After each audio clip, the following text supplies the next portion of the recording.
Di sebuah desa kecil bernama Glaga, pernah hidup seorang tukang pentol yang tak pernah pulang setelah malam itu. Sejak kepergiannya, lonceng gerobaknya masih berbunyi tiap tengah malam, dan siapapun yang keluar rumah saat suara itu terdengar tidak pernah kembali dengan tubuh utuh. Pentol, panas,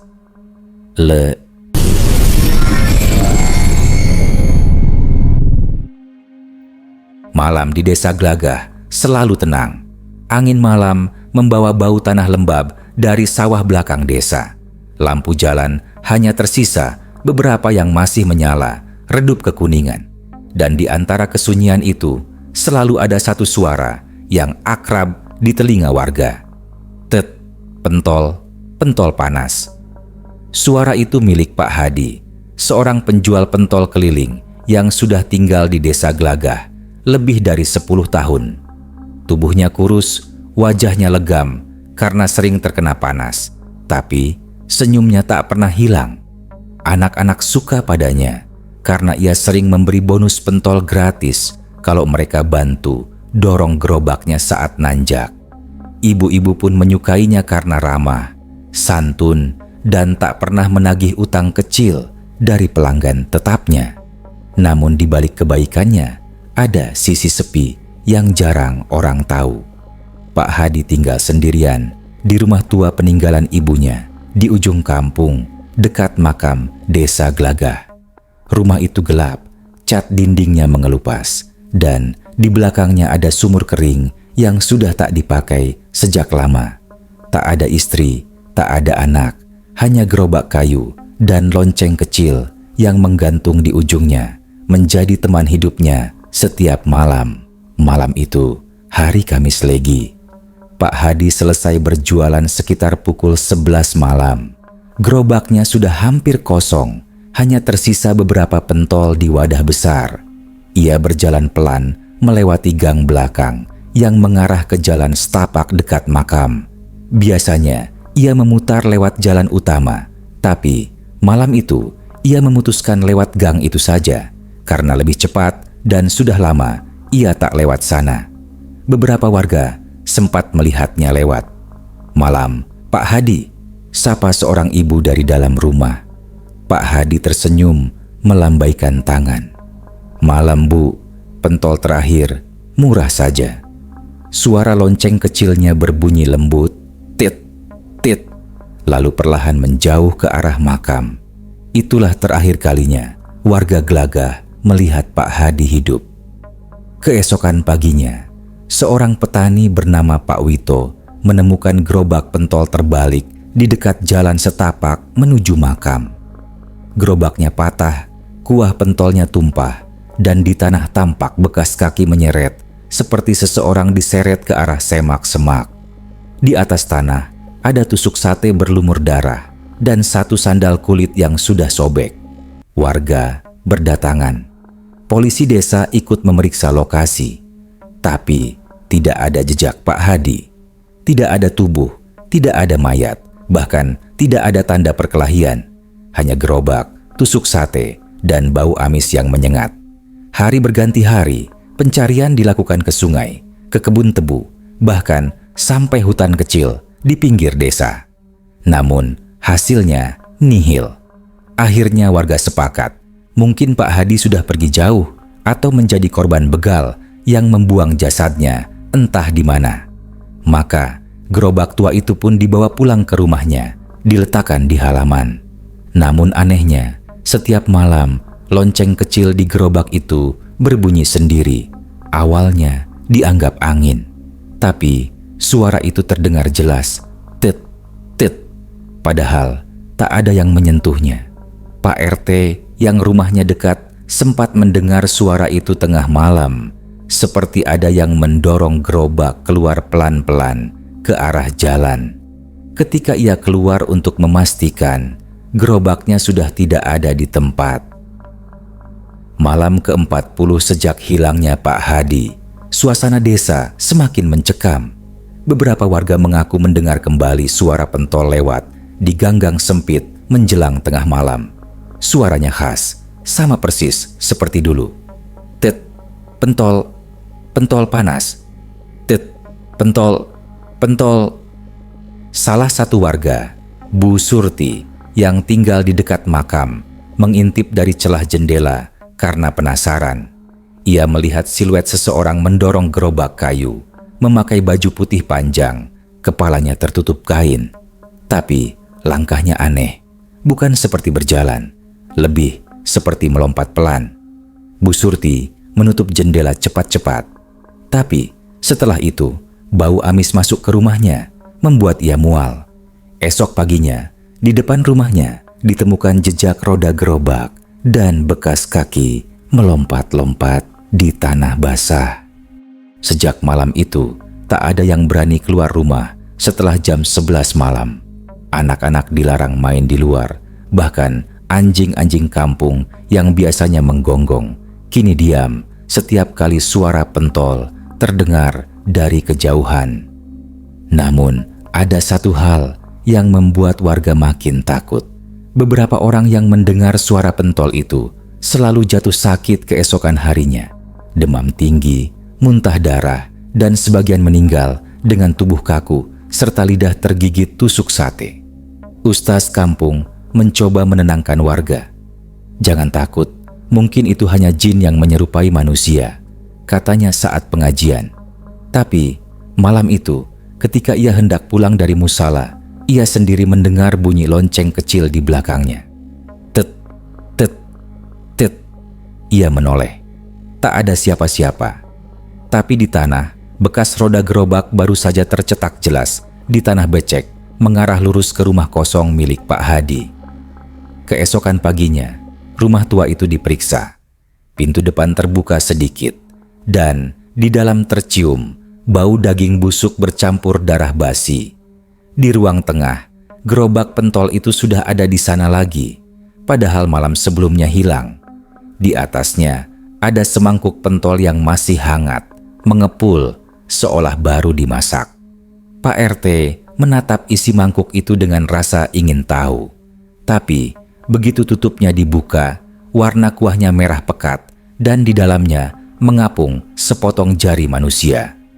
Sejak malam itu, tak ada lagi yang berani menyebut nama Pak Hadi dengan keras di desa Glagah. Karena setiap kali nama itu diucapkan, lonceng kecil di ujung desa berbunyi pelan. Tet, pentol, pentol. Sejak ditemukannya gerobak pentol di rumah Pak Hadi dengan isi mangkuk yang berisi potongan jari manusia, desa Glagah berubah menjadi tempat yang sunyi dan mencekam. Malam hari kini tak lagi ramai dengan suara jangkrik atau obrolan tetangga di teras. Yang terdengar hanya angin dan gelegar aneh dari kejauhan, seperti bunyi roda kayu diseret di atas batu kerikil. Setelah kejadian itu, warga sepakat untuk tidak keluar rumah setelah jam 11 malam. Lampu rumah dimatikan lebih awal dan anak-anak tidur dengan doa panjang setiap malam. Namun meskipun mereka bersembunyi di balik dinding dan doa, suara itu tetap datang. Tit, pentol, pentol panas. Tit, pentol. Awalnya terdengar jauh, seperti dari arah makam. Tapi lama-lama semakin dekat dan dekat, hingga bunyinya terdengar tepat di depan rumah, disertai suara roda berderit pelan. Suatu malam, Bu Surti yang rumahnya paling dekat dengan gang belakang tidak tahan lagi. Ia mendengar suara itu sudah 3 malam berturut-turut dan kali ini terdengar begitu jelas seolah penjual itu berhenti tepat di depan pintu rumahnya. Tit, pentol, pentol panas. Bu, beli bu. Suara itu parau, serak dan seperti berasal dari tenggorokan yang sudah hancur. Bu Surti menggigil. Ia menutup telinganya dengan bantal, tapi suara itu tetap menembus, bahkan terasa seperti dari dalam rumahnya sendiri. Ia memberanikan diri membuka tirai jendela pelan-pelan. Dan di luar sana, dalam cahaya temaram lampu jalan yang berkabut, terdapat gerobak kayu tua dengan tulisan Pentol Hadi yang sudah pudar. Asap tipis keluar dari wadah pentolnya, dan di balik gerobak itu berdiri seseorang mengenakan kain putih lusuh dengan kepala miring dan tangan yang terikat kain kafan. Bu Surti teriak spontan dan menutup jendela. Tapi sesaat kemudian pintu rumahnya diketuk pelan. Tok, tok, tok. Bu, mau pentol panas. Suara itu lirih, memelas, namun tidak terdengar seperti manusia. Bu Surti berlari ke kamar, memeluk anaknya yang masih kecil. Suara ketukan itu berhenti, tapi dari luar kini terdengar bunyi kain diseret di tanah, menjauh perlahan, disertai lonceng yang berdenting 1 kali. Tet. Keesokan paginya, di depan rumah Bu Surti ditemukan bekas roda gerobak dan setumpuk tusuk sate patah menancap di tanah seperti kuburan kecil. Tak ada yang berani menyentuhnya. Sementara itu, Pak RT memutuskan untuk memanggil Ustaz Rahman, orang yang dituakan di Glagah, untuk membaca doa di rumah Pak Hadi. Mereka datang sore hari dengan beberapa warga, berharap bisa menghapus gangguan ini. Begitu masuk ke rumah itu, hawa dingin langsung menyergap. Aroma busuk daging basi masih tercium meski sudah dibersihkan berkali-kali. Di sudut ruangan, gerobak Pak Hadi teronggok diam, namun di loncengnya menempel rambut manusia, panjang dan kusut. Ini bukan biasa, ujar Ustaz Rahman lirih. Ia mulai membaca ayat-ayat suci sambil memercikan air doa. Namun, saat bacaan mencapai pertengahan, lonceng gerobak itu berbunyi sendiri. Tet, tet, tet. Ustaz Rahman berhenti membaca. Dari wadah pentol di atas gerobak, asap keluar perlahan, disertai bau amis tajam. Lalu terdengar suara dari dalam wadah itu, seperti suara seseorang tertawa pelan dan batuk darah. Pentolku belum habis. Beberapa warga yang ikut membaca langsung mundur ketakutan. Dan tiba-tiba, semua lampu di rumah itu padam. Dalam kegelapan, lonceng itu terus berbunyi cepat, teet, teet, teet, teet, teet. Disusul bunyi keras seperti gerobak didorong keluar rumah. Ketika lampu kembali menyala, gerobak itu sudah tidak ada di tempat. Malamnya, lonceng itu terdengar lagi di ujung gang. Dan kali ini, 2 rumah sekaligus melapor mendengar bunyi pentol berhenti tepat di depan pintu mereka. 3 hari kemudian, Desa Glagah gempar. Seorang pemuda bernama Tomo ditemukan tewas di depan rumahnya. Tubuhnya kaku, dalam posisi duduk seperti orang makan, dengan tusuk sate menancap di lidahnya. Di sebelahnya ada mangkuk kecil berisi pentol berwarna kehitaman, masih hangat. Polisi datang, tapi tidak menemukan jejak siapapun selain bekas roda gerobak yang berakhir di depan jasadnya. Sejak saat itu, warga mulai percaya bahwa Pak Hadi benar-benar kembali. Arwahnya gentayangan, berkeliling mencari pelanggan terakhir yang belum sempat membayar. Malam berikutnya, angin di Desa Glagah terasa aneh. Kabut turun lebih tebal dari biasanya. Anjing-anjing menggonggong ke arah jalan makam, lalu tiba-tiba diam. Ekor mereka di antara kaki, seolah melihat sesuatu yang tak terlihat manusia. Sekitar pukul 11:15, Pak Wito, petani yang dulu pertama kali menemukan gerobak Pak Hadi, sedang memeriksa sawah di belakang rumah. Ia mendengar suara roda kayu berderit pelan di jalan setapak. Awalnya, ia pikir hanya perasaan, tapi saat menoleh, gerobak pentol itu sedang meluncur pelan ke arahnya tanpa ada yang mendorong. Loncengnya berdenting pelan, dan dari dalam wadahnya keluar tangan terikat kafan, menarik 1 tusuk sate perlahan, seperti menawarkan. "Pentol panas toh?" Pak Wito berlari ketakutan menuju rumah.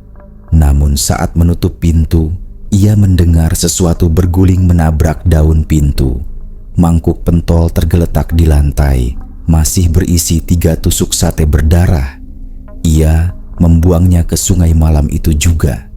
Tapi keesokan paginya, mangkuk itu sudah kembali di meja dapurnya dengan tambahan 1 pentol lagi di dalamnya. Bau amis menyengat hingga istrinya pingsan. Desa Glagah kini benar-benar seperti desa mati. Setiap malam Jumat Kliwon, suara lonceng itu makin sering terdengar, kadang dari arah yang berbeda-beda, seperti lebih dari 1 sosok yang berkeliling. Beberapa warga mengaku melihat bayangan putih melompat-lompat di antara kabut, membawa gerobak pentol dengan api biru kecil menyala di atasnya. Ustaz Rahman berkata, lirih, arwahnya tak diterima bumi. Ia menagih janji atau menunggu seseorang untuk menggantikan posisinya. Dan malam itu, tepat pukul 12, lonceng itu berhenti berdenting. Tapi dari kejauhan terdengar bisikan pelan, "Besok aku jualan di rumahmu." Malam di desa Glagah kembali diliputi kesunyian yang aneh. Angin yang berhembus dari arah sawah membawa bau amis, samar seperti daging busuk. Di gang kecil dekat makam, lonceng besi tua itu berbunyi pelan. Tit, tit, pentol, pentol. Warga sudah terbiasa mendengar bunyi itu tiap lewat tengah malam. Tak ada yang berani keluar lagi setelah kejadian Pak Hadi, si tukang pentol yang hilang tanpa jejak. Namun bagi Wira, pemuda 22 tahun yang baru pulang merantau, semua itu hanyalah cerita kampung yang dilebih-lebihkan. "Ah, masa pocong jualan pentol?" katanya pada teman-temannya sambil tertawa di warung kopi depan mushola. "Kalaupun iya, aku beli sekalian 100 tusuk." Teman-temannya memperingatkan, tapi Wira keras kepala. Malam itu juga, ia bertekad membuktikan bahwa semua itu cuma omong kosong. Sekitar pukul 11:15, Wira melangkah sendirian melewati jalan utama menuju gang makam. Udara malam terasa berat, dingin seperti menembus tulang. Lampu jalan berkelip-kelip, beberapa padam sepenuhnya. Anjing kampung melolong dari kejauhan. Wira memegang senter kecil dari ponselnya, mencoba terlihat berani. "Mana nih pocong pentolnya? Aku lapar nih," gumamnya setengah mengejek. Saat itulah, tet, tet, suara lonceng itu terdengar, pelan tapi jelas, dari arah gang sempit di sebelah makam. Wira berhenti seketika. Suara itu diikuti bunyi roda kayu berderit, seperti ada gerobak yang didorong perlahan di atas tanah berpasir. Pentol, panas, pentol.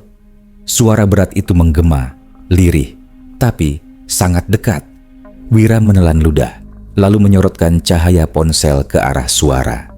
Di ujung gang yang berkabut, tampak gerobak kayu tua dengan cat mengelupas. Di atasnya tergantung lonceng kecil berkarat yang masih berayun pelan. Namun, yang membuat darah Wira membeku, ada sosok berpakaian putih kotor mendorong gerobak itu. Kain kafan yang melilit tubuhnya compang-camping, sebagian meneteskan cairan hitam.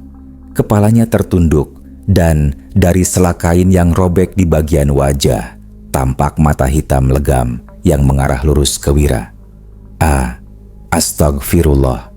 Wira mundur perlahan, tapi tubuhnya kaku, seolah terpaku di tempat. Sosok itu berhenti, lalu terdengar suaranya, berat, bergetar, seperti keluar dari dalam tanah. "Mau pentol? Panas, Le?" Wira berusaha berteriak, tapi suaranya tak keluar. Ia memaksa kakinya berbalik, berlari sekencang mungkin ke arah jalan utama. Namun langkahnya terasa berat, seperti ada sesuatu yang menarik dari belakang.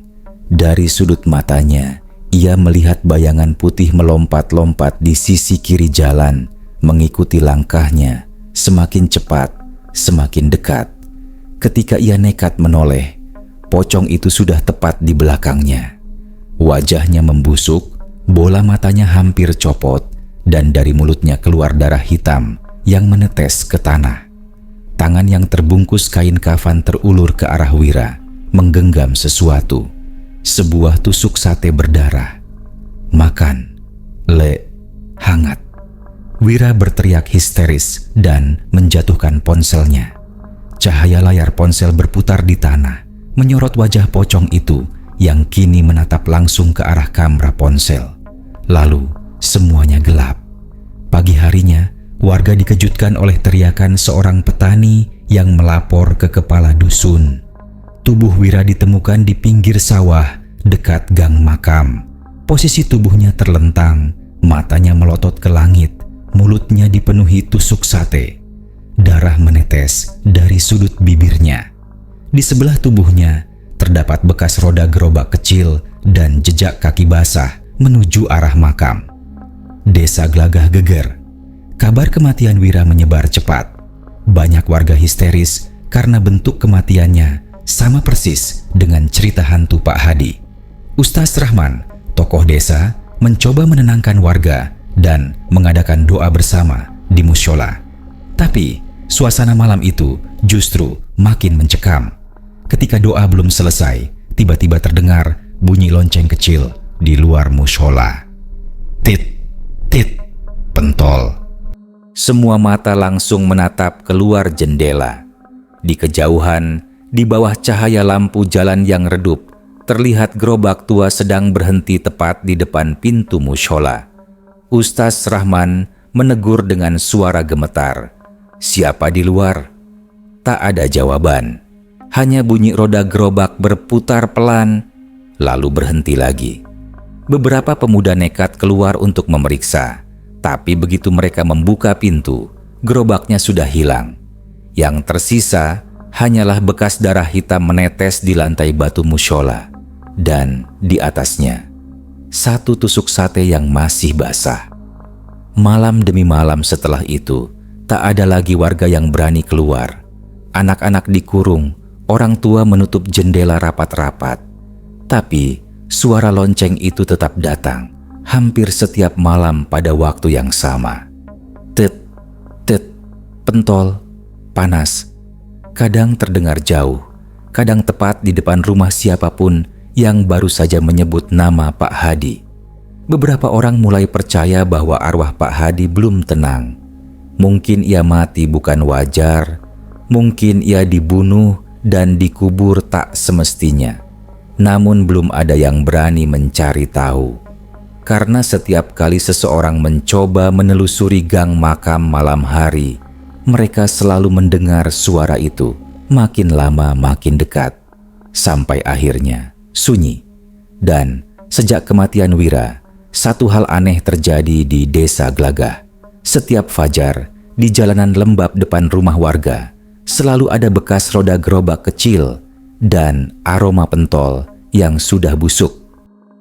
Desa Glagah berubah menjadi desa yang penuh ketakutan. Sejak kematian Wira, tak ada lagi suara tawa anak-anak di sore hari. Warga menutup pintu lebih awal, menyalakan lampu minyak di teras, dan menggantungkan ayat-ayat di atas pintu rumah mereka. Namun, rasa aman tetap tak datang.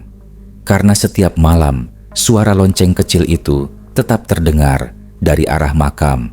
Tet, tet, pentol, panas. Beberapa orang bersumpah mereka melihat gerobak tua itu lewat di jalan utama, meski jalan itu seharusnya tak bisa dilewati karena rusak parah. Dan di belakang gerobak itu ada bayangan putih yang berjalan melayang-layang mengikuti arah rumah warga yang baru saja mengucapkan nama Pak Hadi. Pada suatu sore, Ustaz Rahman memutuskan bahwa mereka tak bisa lagi diam. "Ini bukan hantu biasa," katanya dengan nada tegas di depan beberapa warga yang berkumpul di musyola. "Arwahnya tidak tenang. Ada sesuatu yang belum selesai semasa hidupnya Pak Lurah, yang sudah tampak pucat karena kurang tidur, hanya bisa mengangguk. Tapi kita harus hati-hati Ustaz. Tempat yang sering muncul itu dekat makam tua. Tidak semua kuburan di sana terdaftar." Ustaz Rahman memandang ke arah jendela musyola di mana matahari mulai tenggelam. "Kita gali kebenarannya malam ini juga. Jangan tunggu korban lagi." Tepat setelah Isya, sekelompok warga yang terdiri dari 5 orang. Ustaz Rahman, Pak Lurah, 2 pemuda bernama Surya dan Anton, serta penjaga makam tua bernama Mbah Darmo, menuju area makam Gelagah. Mereka membawa lampu petromak, cangkul, dan Al-Quran. Udara di sana terasa berat dan lembab. Dari sela pepohonan beringin yang menjulang, terdengar suara serangga malam. Namun entah kenapa, malam itu semuanya terasa lebih sunyi dari biasanya. Mbah Darmo berjalan paling depan, langkahnya lambat tapi mantap. Dulu waktu Hadi masih hidup, katanya pelan, dia sering berhenti di sini tiap malam sebelum pulang. Katanya banyak yang pesan pentol sampai larut, tapi aku nggak pernah lihat pembelinya. Ustaz Rahman menimpali, "Kau tahu Mbah, di mana dia terakhir kali kelihatan?" Mbah Darmo menunjuk ke satu titik di dekat tembok pemakaman, di mana tanahnya tampak lebih lembek daripada sekitarnya. Di situ, Ustaz, waktu gerobaknya ditemukan terbalik. Waktu itu aku pikir cuma jatuh biasa Pak Lurah menyalakan petromak dan menancapkannya di tanah. Kita gali sini saja. Tanah mulai digali perlahan.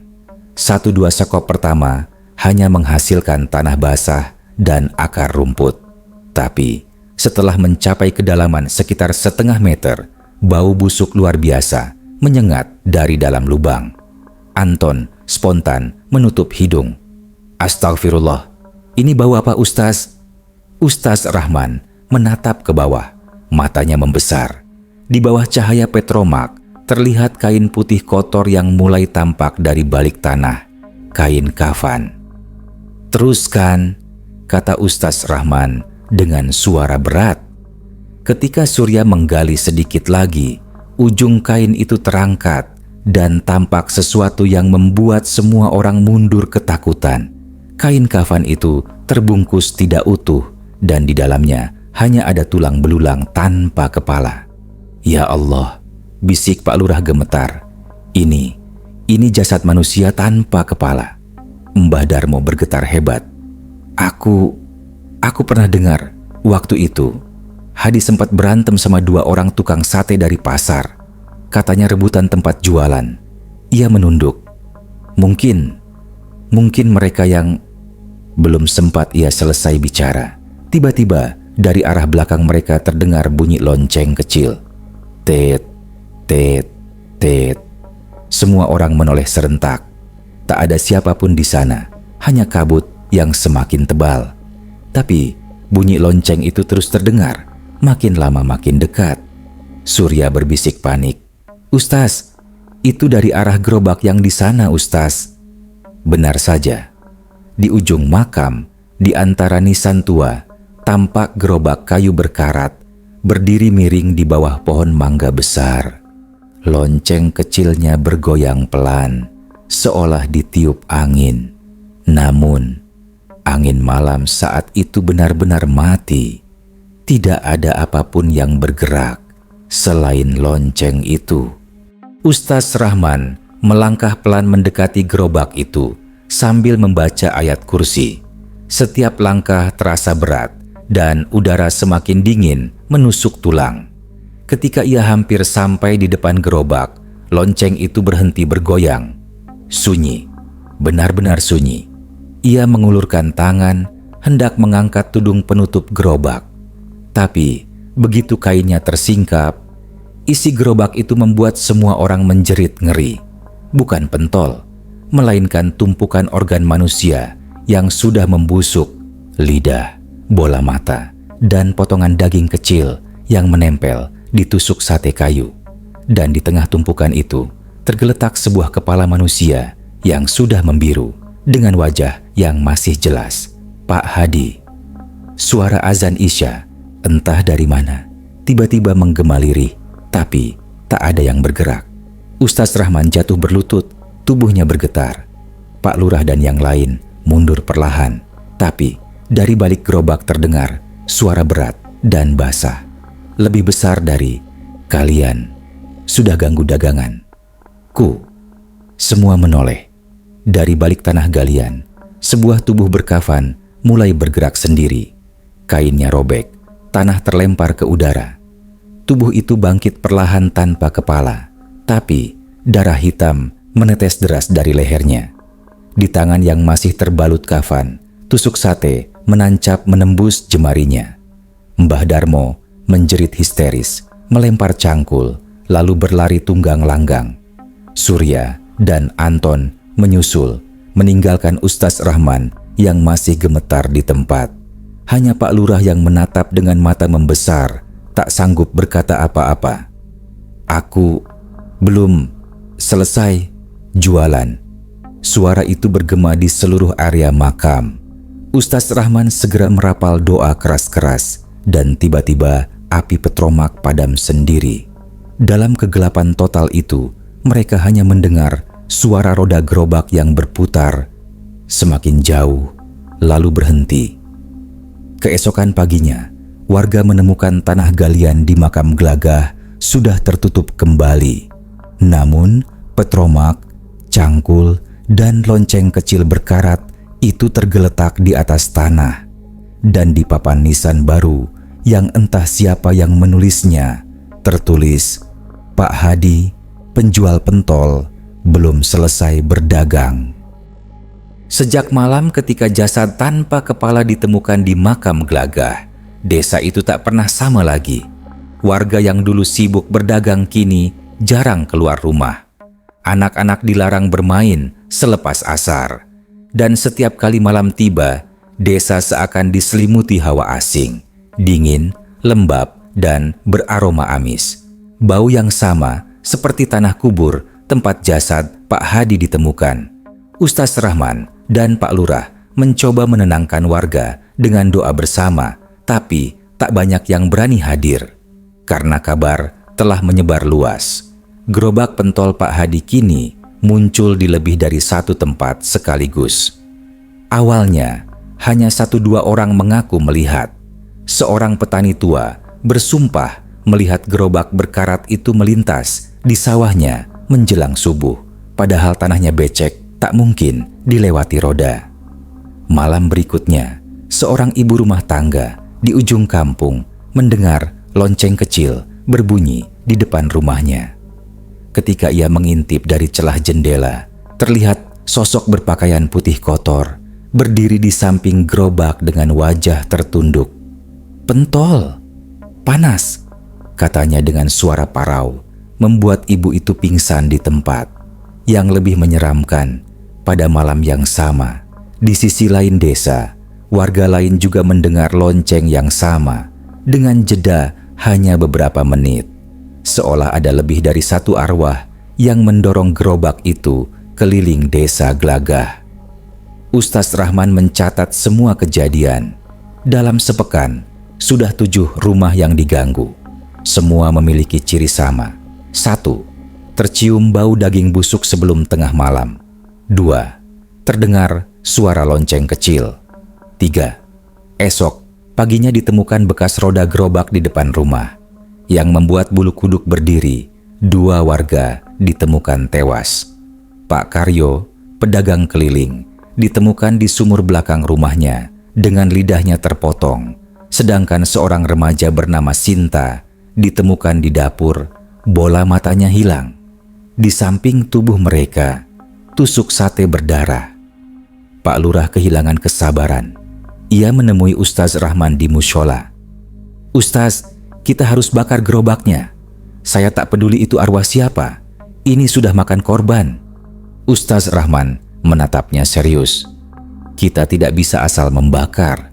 Kalau arwahnya belum dimaafkan, kalau jasadnya belum tenang, api justru bisa menyebarkan kutukan." Ia menghela napas berat. Arwah Pak Hadi tidak sekadar gentayangan. Dia dendam. Dia menuntut sesuatu.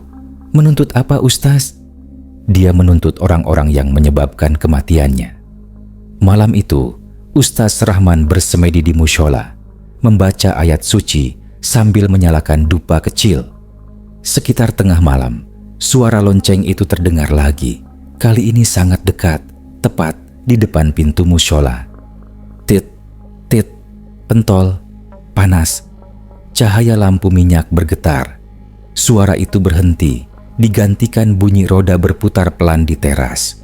Ustaz Rahman berani menengok dari celah jendela. Yang dilihatnya membuat darahnya berhenti mengalir.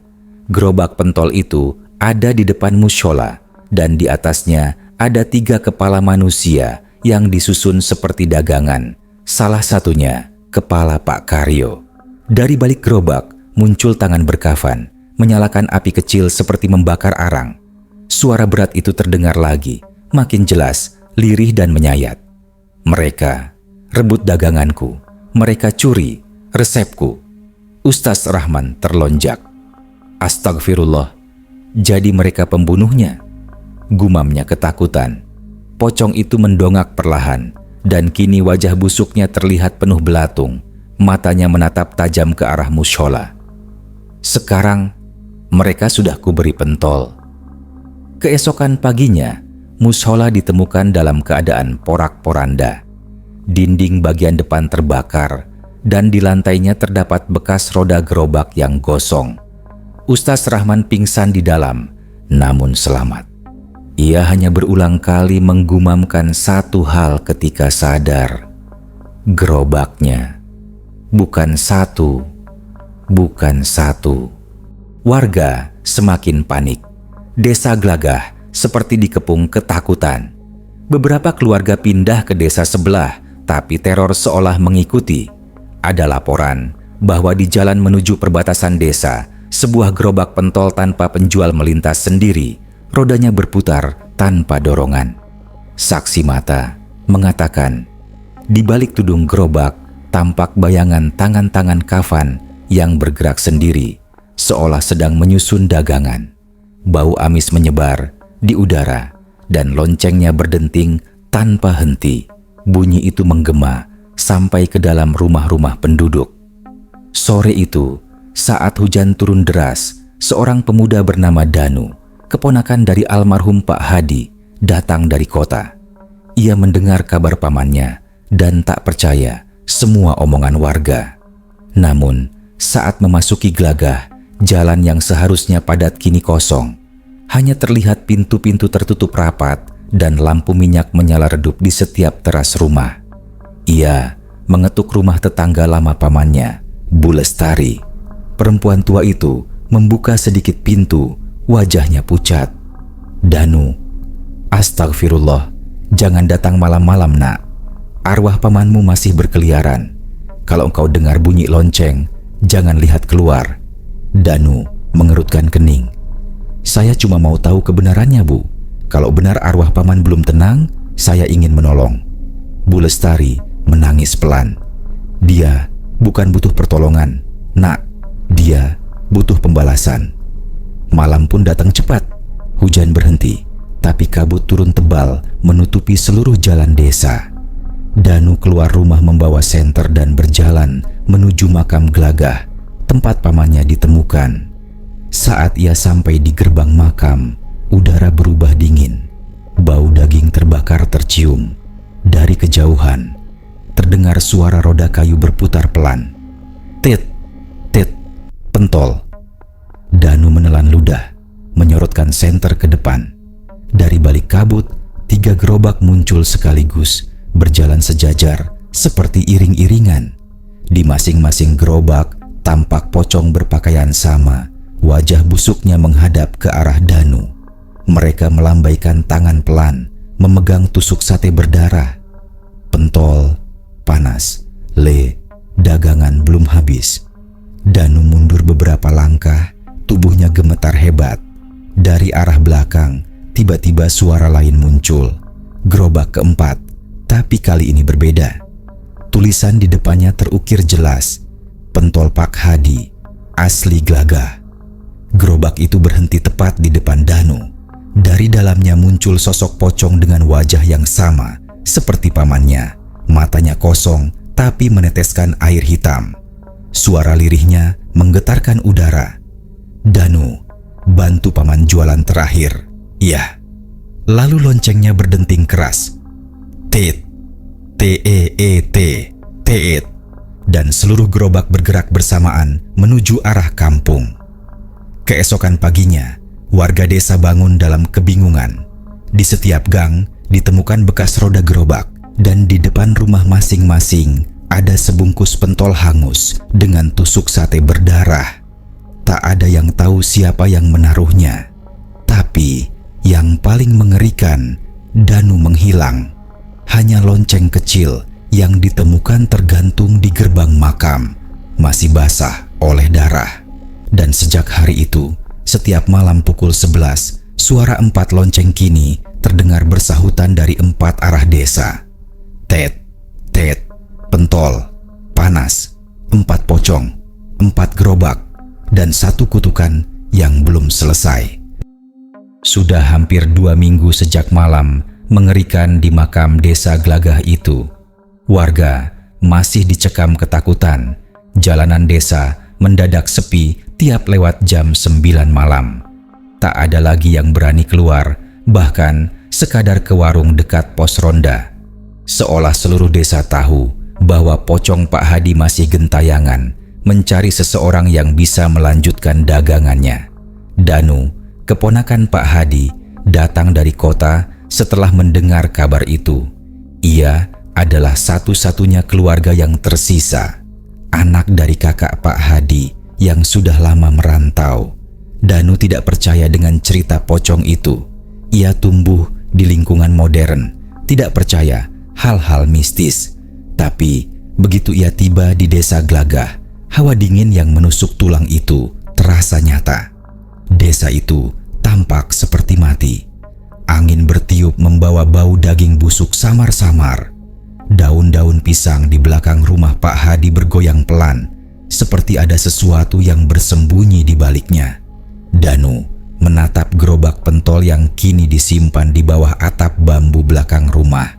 Gerobak itu sudah berkarat, catnya mengelupas, tapi lonceng kecil di ujung tiangnya masih tergantung, berkilat tipis terkena cahaya matahari senja. Jadi ini gerobak paman, gumam Danu pelan. Di papan atas gerobak masih tertulis cat merah pudar. Pentol Hadi, pedasnya bikin ketagihan. Malam itu, Danu memutuskan sesuatu. Ia ingin membuktikan bahwa semua yang dikatakan warga hanya sugesti dan ketakutan massal. Ia ingin menenangkan mereka, dan satu-satunya cara adalah membawa gerobak itu keluar malam-malam, menelusuri jalan yang katanya menjadi tempat arwah Pak Hadi berkeliling. Jam menunjukkan pukul 11.37 malam. Langit mendung berat. Bulan tertutup awan tebal, hanya meninggalkan sedikit cahaya yang memantul di jalanan desa yang becek. Danu mendorong gerobak itu pelan, suara rodanya berdecit panjang. Lonceng kecil di tiang gerobak bergoyang sedikit. Greater than, tet, pentol, pentol. Suara itu terdengar lembut, terlalu lembut, seolah bukan berasal dari lonceng logam, melainkan dari dalam gerobak itu sendiri. Danu berhenti sejenak. Ia menatap sekeliling. Tak ada siapa-siapa. Tapi tiba-tiba, dari arah gang sempit di sebelah kiri, muncul bayangan putih melintas cepat, lalu menghilang di balik rumah kosong milik Mbah Wiryo. Danu menelan ludah, tapi tetap melangkah. Ia terus berjalan, melewati jalan kecil, menuju arah makam desa, tempat terakhir Pak Hadi pernah terlihat. Setiap langkah terasa makin berat. Udara di sekitar gerobak jadi lebih dingin. Napasnya keluar seperti asap putih. Suara jangkrik berhenti. Hening total. Hingga tiba-tiba, tet, pentol, panas, panas. Danu tersentak. Suara itu bukan dari lonceng. Suara itu, suara manusia. Ia menoleh ke belakang. Tidak ada siapa-siapa. Tapi bayangan hitam panjang seperti tubuh seseorang terlihat menggantung di udara, bergoyang perlahan di ujung gang. Dan di detik berikutnya, suara itu terdengar jelas di belakangnya. Mau pentol? Panas le. Danu membalikan badan. Darahnya berhenti mengalir. Di depan gerobak berdiri sesosok pocong. Kain kafan lusuh menempel di tubuhnya. Sebagian robek memperlihatkan kulit membusuk. Kepalanya miring sedikit, mata hitam berlubang, dan di bibirnya yang sobek lebar mengalir cairan hitam pekat. Itu Pak Hadi. Danu mundur beberapa langkah, tapi roda gerobak macet. Gerobak itu bergoyang sendiri, lalu pelan-pelan penutupnya terbuka. Isi gerobak bukan pentol. Di dalamnya tampak tumpukan daging mentah dan tusuk sate menancap di potongan lidah manusia. Darahnya masih segar, menetes ke tanah. Danu hampir muntah, tapi pocong itu tiba-tiba melangkah mendekat. Ya, melangkah, tidak melompat, seperti cerita orang. "Kamu, darahku. Lanjutkan daganganku, Nu." Suara itu serak, seperti dari dada yang busuk. Danu berteriak dan lari, tapi jalanan terasa seperti memanjang tanpa ujung. Setiap tikungan hanya membawa dia kembali ke tempat yang sama, di depan makam Glagah. Gerobak pentol itu kini berdiri sendiri di tengah jalan, dan loncengnya berdering pelan. "Tit, pentol, pentol panas." Suaranya kini banyak, seperti 2 atau 3 orang sekaligus. Danu berusaha menutup telinganya, tapi dari arah makam keluar tangan-tangan kafan yang menarik kakinya. Ia diseret ke tanah, teriakannya memecah malam. Dan sebelum semuanya gelap, ia mendengar suara pamannya lagi, lembut namun penuh dendam. "Kalau kau tolak, Nu, semua orang Glagah akan kelaparan, tapi bukan pentol yang mereka makan nanti." Pagi harinya, warga menemukan gerobak pentol Pak Hadi di depan pos ronda.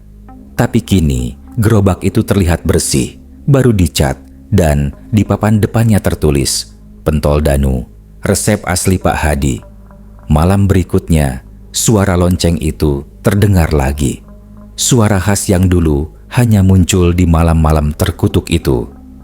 "Tit, pentol, pentol panas." Beberapa warga yang mencoba keluar rumah mengaku melihat Danu sedang mendorong gerobak itu, tersenyum pucat, matanya kosong, dan di belakangnya pocong Pak Hadi ikut berjalan pelan, seperti mengawasi dagangannya. Dan sejak malam itu, tak ada satupun warga desa Glagah yang berani makan pentol lagi. Suara pentol, pentol kadang masih terdengar menjelang tengah malam di sekitar desa Glagah. Bukan hanya dari satu arah, tapi dari beberapa gang sekaligus, seolah ada lebih dari satu gerobak yang kini berkeliling. Sebagian warga percaya itu arwah Pak Hadi dan Danu yang kini berdagang untuk arwah lapar lainnya. Sebagian lain memilih tak percaya, tapi tak satu pun berani keluar untuk membuktikannya. Sejak malam itu, tak ada satupun warga desa Glagah yang berani berjualan setelah maghrib. Gerobak pentol milik Pak Hadi kini tak pernah ditemukan lagi. Namun kadang di ujung gang desa terdengar suara lonceng kecil, disusul aroma daging terbakar yang menusuk hidung. "Tit, pentol, pentol panas." Konon, suara itu masih terdengar setiap malam Jumat Kliwon di desa Glagah.